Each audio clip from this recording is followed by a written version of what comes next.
कहाँ बम फोड़े? भ्रष्टाचार का सबूत दे रहे हैं आप। ना ये तो सभी अभी छोटा छोटा फुलझड़ी चल रहा है। अभी फुलझड़ी है तो बम कब फोड़ेंगे? फूट ही रहा है रोज रोज। इतना भ्रष्टाचार है कि अब चटाई बना दिए हम लोग। फटफट फटफट फूटता ही रहेगा। फुलझड़ी में ही बोली नहीं निकल रहा है, बम फोड़ेंगे तो क्या हो? नहीं, बम फोड़ेंगे तो जेल जाएंगे लोग। जो लोग बिहार को लूटे हैं, अफसर हो नेता हो, वो आज पकड़ा जाए या 6 महीने के बाद पकड़ा जाए, उसको जेल जाना है। नमस्कार, मैं हूं आपका दोस्त आलोक कुमार।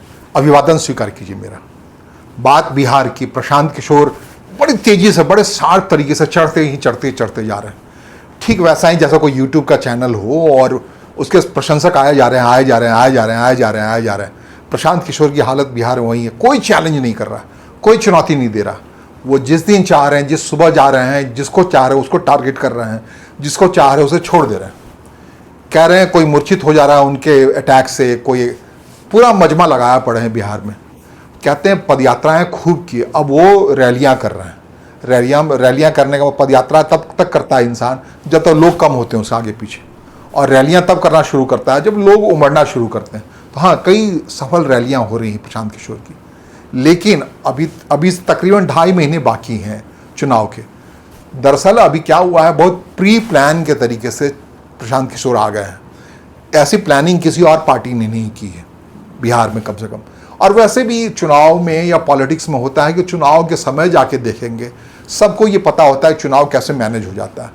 आखिरकार लोगों के बीच में कौन से वादे करने होते हैं, कौन से दिलासे देने होते हैं, कौन से क्रेडिट लेते हैं। पॉलिटिशियन बिल्कुल निश्चिंत होता है। 5वें साल के आखिरी महीने भर की तैयारी में बहुत सारे उस्ताद पॉलिटिशियन क्षेत्र में ही नहीं आते, और पता होता है मैसेज डिलीवरी सिस्टम में कौन से कास्ट को साधना है, कौन से जात को लोना है, कौन से लोगों को पकड़ना है। उनके समर्थक अपने हिसाब से काम कर रहे होते हैं। प्रशांत किशोर बिहार की राजनीति में थर्ड पार्टी के तौर पे आए हैं। थर्ड पार्टी मतलब अकेले आए हैं। थर्ड पार्टी, तीसरा मोर्चा का कहना था अब तक बिहार की पॉलिटिक्स या कहीं भी देश में भी कि 2 दल लड़ते रहते थे आपस में, 2 ध्रुव, और उसमें तीसरा मोर्चा बना करके लोग चले आते थे। जैसे मान लीजिए 2 ध्रुव क्या हैं, तो मोटे तौर पर दक्षिण पंथी के तौर पर भारतीय जनता पार्टी और फिर मध्यपंथी के तौर पर कांग्रेस पार्टी। ये दोनों की लड़ाई होती रहती है और कोई तीसरा दल आता है, दोनों के बीच में खड़ा हो जाता है, जिसको कहते हैं समाजवादियों का एक दल होता था जो बीच में आके खड़ा हो जाता था, ना इधर ना उधर, और उसके साथ वामपंथी साथ में आ जाते थे। यही सूरत बिहार में भी लगभग होती थी, लेकिन बिहार में कुछ और मैच्योर पॉलिटिक्स चल रही है। वहाँ जो जिसको हम मध्यमार्गी कहते हैं वो विपक्ष में मोटे तौर पर खड़ा है। उसका नेतृत्व बिहार में तेजस्वी यादव कर रहे हैं, लालू प्रसाद यादव की राष्ट्रीय जनता दल पार्टी कर रही है, और उसके साथ आ जुड़ा ही है कांग्रेस पार्टी जो छोटे तौर पे है, और एक ध्रुव है जो पिछली बार 2020 के चुनाव की बात करें तो लगभग तेजस्वी यादव को, आरजेडी को सरकार बनाने की पोजीशनिंग में ला दिया था। एक विधायक से रह गए थे जनाब, और कॉम्बिनेशन में भारतीय जनता पार्टी बहुत पीछे छूट गई थी। खासकर जो सत्तारूढ़ दल है बिहार में, जनता दल यू, जिसका नेतृत्व कर रही हैं नीतीश कुमार, उसके पीछे लगी पड़ी है भारतीय जनता पार्टी। जिस ढंग से तेजस्वी के पीछे वहाँ पर कांग्रेस पार्टी है, लेकिन भारतीय जनता पार्टी 20 साल से नीतीश कुमार के पीछे लगी पड़ी है, जनता समाजवादी पार्टी के पीछे पड़ी। दोनों एक हिसाब से समाजवादी पार्टी वहाँ बिहार में नेतृत्व कर रहे हैं। अब इन दोनों के बीच में थोड़ा ज़्यादा फासला नहीं है। आरजेडी और जेडीयू की बात करें तो जातिगत कॉम्बिनेशन में एक और यादवों का सहारा है आरजेडी को। उनके साथ अगर मुस्लिम जुड़ आते हैं तो एमवाई कॉम्बिनेशन है। उसके काउंटर में, एमवाई कॉम्बिनेशन काउंटर में गैर यादव जो ओबीसी हैं वो, और बाकी लोग नीतीश कुमार के साथ हैं, जनता दल यू के साथ हैं। तो ये भी एक बड़ा वर्ग हो जाता है। जातिगत जनगणना नीतीश कुमार ने कराई है, बिहार में हो रखा है। 36% या 36% लोग जो अत्यंत पिछड़े वर्ग के हैं, उसमें से बहुत बड़ी तादाद नीतीश कुमार के साथ है।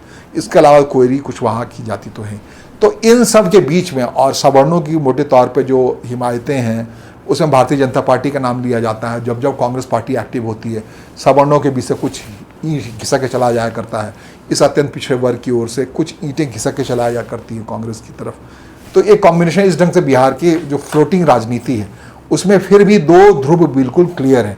उस 2 ध्रुव के बीच में तीसरे ध्रुव के तौर पे प्रशांत किशोर आ रहे हैं, और इसलिए उनको मेहनत करनी पड़ रही है। कुछ वहाँ से तोड़ के लाएंगे, कुछ यहाँ से तोड़ के लाएंगे। लेकिन जो प्रशांत किशोर का मौजूदा रुख है, जिसमें कह रहे हैं किसी को अटैकिंग रुख है, उसमें उन्होंने ये तय कर लिया है कि भारतीय जनता पार्टी को मोटे तौर पर वो निशाना पर लेंगे।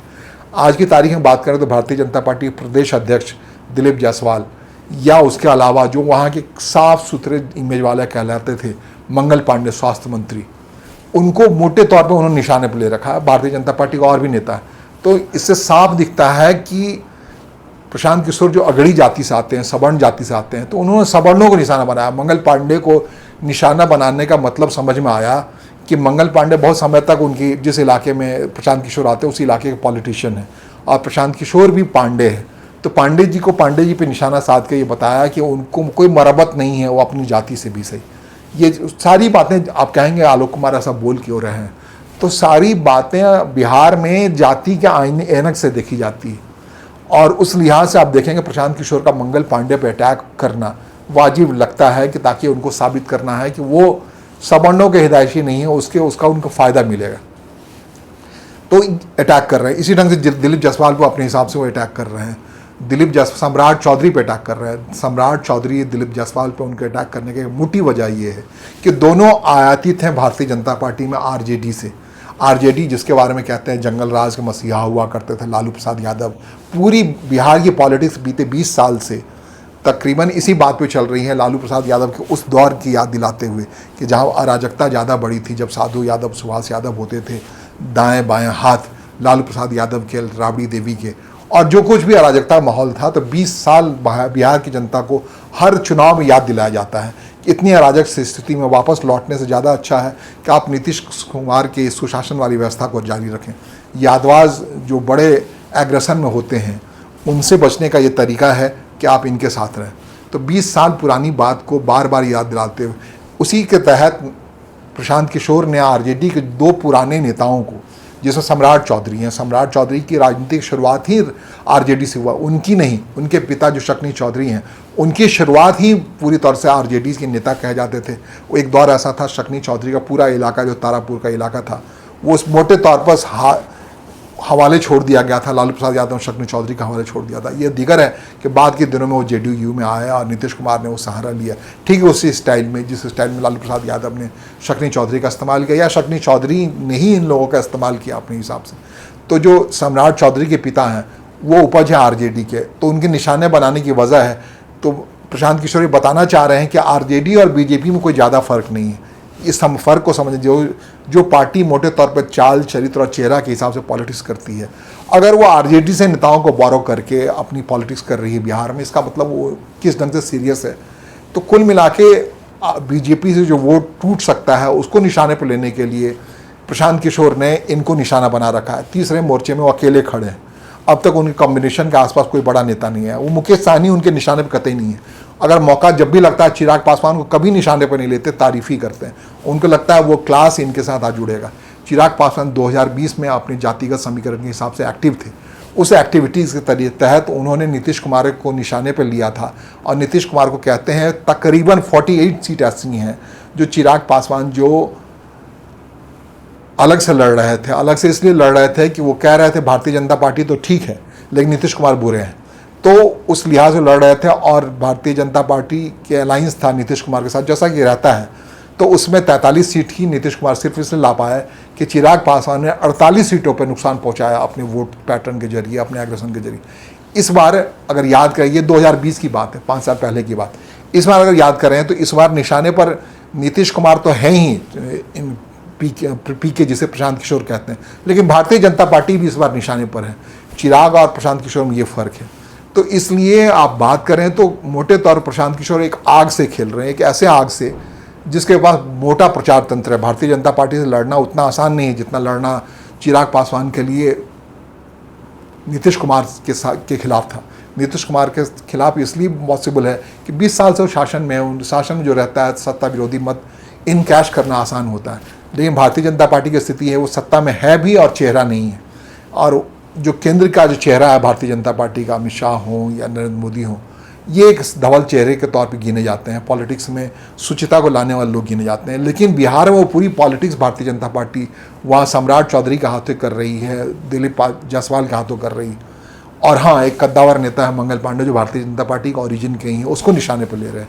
भारतीय जनता पार्टी में और भी नेता हैं, नवल किशोर यादव हैं जो विधानसभा अध्यक्ष थे अब तक, गिरिराज सिंह है। इन सबको अभी फिलहाल प्रशांत किशोर ने निशाने पर नहीं लिया। उसकी अपनी वजह हो सकती है, चुनाव आते आते लेंगे। लेकिन जब मैं बात की शुरुआत कर रहा हूँ तो ऐसा नहीं है। 2 दांतों के बीच से जीव सुरक्षित रह सकता है, लेकिन जीव को बड़ी होशियारी से रहना पड़ता है हर खाने समय। तो तीसरा मोर्चा होने का एक जो नुकसान है, बड़ा नुकसान, कच से वो अगर दोनों दांत के बीच फंस ना जाए। अभी जो बड़ी बात कही जा रही है प्रशांत किशोर के बारे में, खास करके जनसुराज के बारे में, उनकी तारीख एक आने वाली 30 सितंबर की तारीख, बड़ी महत्वपूर्ण तारीख है, जिस दिन उनको इनकम टैक्स रिटर्न भरना है पॉलिटिकल पार्टी के तौर पर। और उस दिन उनके पॉलिटिकल पार्टी को 20,000 ज़्यादा से लोगों रुपये से ज़्यादा जिस किसी ने भी चंदा दिया है, जिस किसी से उन्होंने आर्थिक सहयोग लिया है, उन सब का नाम उन्हें सार्वजनिक करना पड़ेगा। तब देखना होगा प्रशांत किशोर जो जनस्वराज जो उछल रहा है साल भर से बिहार के पॉलिटिक्स में, 2 अक्टूबर को उनका जन्म हुआ है पॉलिटिकल पार्टी के तौर पे। पॉलिटिकल पार्टी को अब चुनाव आयोग में अपने वायबिलिटी के लिए या फिर इनकम टैक्स डिपार्टमेंट में अपने वायबिलिटी के लिए हलफनामा दायर करना पड़ता है, बताना पड़ता है कि उन्होंने 20,000 रुपये से ज़्यादा किन किन से चंदा लिया, जिसके सारे से उनकी पूरी पॉलिटिकल एक्टिविटी चलती रही। कहते हैं ये 30 सितंबर जो रिटर्न फाइलिंग का तारीख है इनकम टैक्स का, ये एक शामत बन के आ सकता है प्रशांत किशोर पर। दरअसल 30 सितंबर के बाद की जो पॉलिटिक्स होगी, इनफैक्ट अक्टूबर की जो पॉलिटिक्स होगी, अक्टूबर नवंबर की पॉलिटिक्स होगी, तो कहते हैं प्रशांत किशोर इतने धवल चेहरे के साथ नहीं घूम रहे होंगे, उनके पास भी बहुत छींटे होंगे। और तब हो सकता है, कहते हैं कि लास्ट मोमेंट में, जैसा कि मैं शुरू में कहा, जो संपन्न पॉलिटिकल पार्टीज़ हैं, जनता दल यू हो या बीजेपी हो या फिर आरजेडी हो, तब एक्टिविटीज़ में आएंगी। हालांकि ये बात अलग है कि उससे पहले इसी महीने बिहार में राहुल गांधी की पदयात्रा को लेकर बड़ी चर्चा है। उसी अंदाज में राहुल गांधी पदयात्रा करने वाले हैं जिस अंदाज में प्रशांत किशोर ने पदयात्रा की शुरुआत की थी 2023 में। और उस पदयात्रा के जरिए कहते हैं उन्होंने गांधीवादी पॉलिटिक्स या गांधीवादी पॉलिटिक्स समर्थकों को काफ़ी हद तक तोड़ लिया। तो राहुल गांधी उस टूटे हुए लोगों को अपने साथ जोड़ने के लिए बिहार में एक लंबी पदयात्रा का प्लान बना रहे हैं। उससे भी वो संभव है, मुमकिन है कि प्रशांत किशोर जो थर्ड पार्टी बन गए हैं, मजबूत हो गए जीव के तौर पे, उससे भी छिटक के लोग दांत की ओर जाएं, कांग्रेस की ओर लोग जाएं।